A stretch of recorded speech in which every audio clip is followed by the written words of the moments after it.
Ganito po kami magpalit ng headlight. Kalas yung grills tawag pa dyan.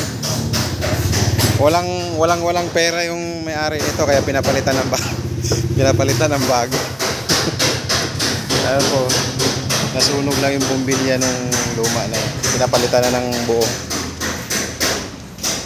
Kalas to mga bolt nito, iaangat mo lang siya labas.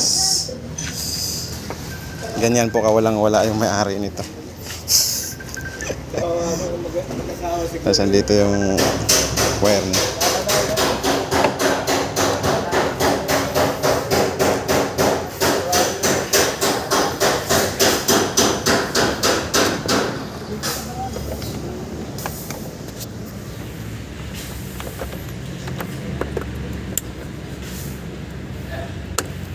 Bago na po yan.